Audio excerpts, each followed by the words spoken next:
Hi, Danny here from GDL Automotive. Today we're doing you a vehicle review on the Jeep Grand Cherokee. The model that we're looking at is what's called a WK2, and these came out from about 2012 up to 2021. So they came with three engine options. The first is a Hemi V8. They came out in the SRTs. There's not too much that goes wrong with them. You need to be mindful if you're buying a second-hand one to keep an eye out for, they're common for the air conditioning condenser leaking, they're common for water pumps leaking, radiators leaking, and in a few extreme cases we have seen the lifters fail, which requires the changing of the camshaft and the lifters. Aside from that, there's not much that goes wrong with the V8 engine.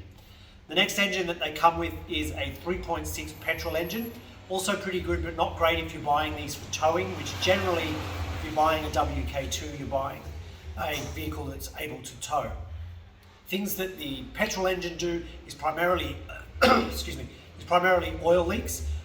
These are usually from the engine oil cooler, which is in the valley. We've released a video on how to identify this and another one on actually how to fix this. So we'll put the links at the bottom of this video if you're looking at buying one or you have one that's got these problems. The third engine that comes out in these is the 3-litre diesel. This is the most popular engine. It is also the most problematic. There's quite a list of common problems on them. So the diesel engine is known for that coolant hose leaking in the valley. We've got an extensive how-to video on our YouTube channels for how to fix this yourself. It's quite an in-depth job. They're also common for water pump leaking. We've got a video about that. They're common for oil coolers leaking. The oil cooler is part of the oil filter assembly on the passenger side of the engine block. That's about it for the diesel engine. However, all of them are common for the front shock absorbers leak, front lower control arm bushes wear out, the front upper control arm bushes wear out. They're common for steering racks leaking, which requires the front diff to be removed to replace. And we've got a video on that. You can have a look at that on how to do that. They're common for the engine sumps leaking on the 3 litres. And we're seeing more recently a lot of the diesels are giving trouble with the transfer case control modules. There's a few other things that we didn't cover at the start of this video that you need to keep an eye out for as common Grand Cherokee stuff. On the models that come with the leather dash, the leather trim is common for deteriorating. Of note there is Jeep has actually been fixing these under warranty even after the vehicles are outside of warranty. So if you get that problem, it's worth talking to your Jeep dealership. They've acknowledged that it's a design fault.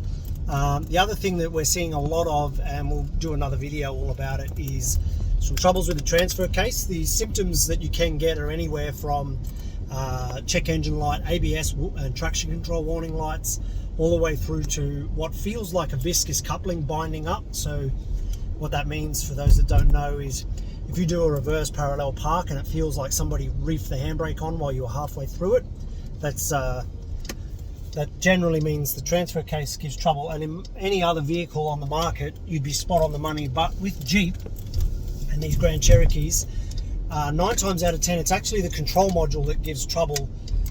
So before you let anyone give you a new or even second-hand transfer case, I'd be saying change the control module for the transfer first. Should only cost you about $400. It's a plug-and-play unit and it's located underneath the passenger seat. So yeah, we're regularly seeing what looks like mechanical failure of the transfer case is actually turning out to be a control module. So yeah, we'd be saying to people, change that module before you do anything mechanical with the transfer case. Just eliminate that. 9 times out of 10, that just fixes it. The only other thing that we're coming across quite a bit of is some bushes in the front end do wear out. You can't buy the bushes separately, unfortunately. You've got to buy the complete arms, both upper and lower. And the passenger side engine mount is common for failure. Having said that, we're also getting a lot of people coming through who have been told by the dealers they need an engine mount, and when we have a look at it, there's nothing wrong with it. So the mounts on these are what's called hydraulically filled. That means they've got oil in them. So if you're not seeing that chocolate brown milkshake oil on the underside of the chassis, there's nothing wrong with your engine mount. The troubles usually only apply to the passenger side, which makes sense because the torque as you're accelerating forces the motor to twist, and opens, like it twists that way, if that makes sense. So the passenger side is the side that gives trouble. The driver's side, generally, you never really need to touch, which is good news because the driver's side's a right pain to change. The passenger side's not too bad.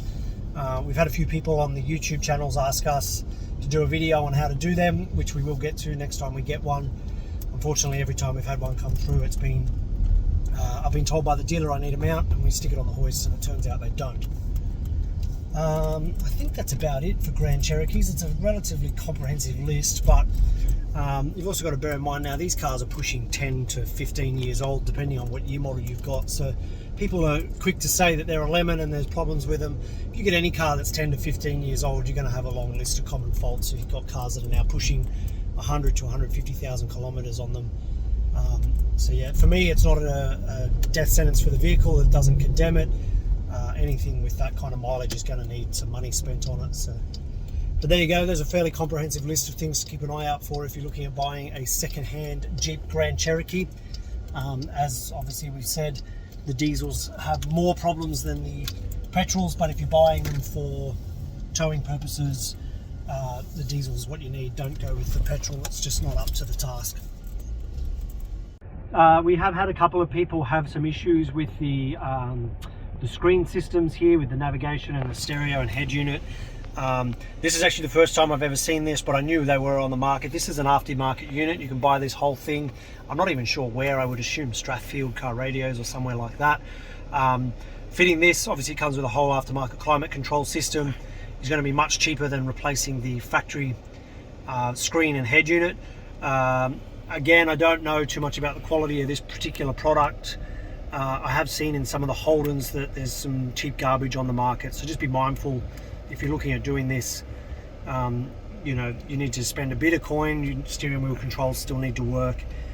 Climate control, your blend flap motors, which is the motors that change the direction of the air depending on what you select. And then obviously on top of the costings of whatever this is, you're going to have to buy a new stereo unit as well.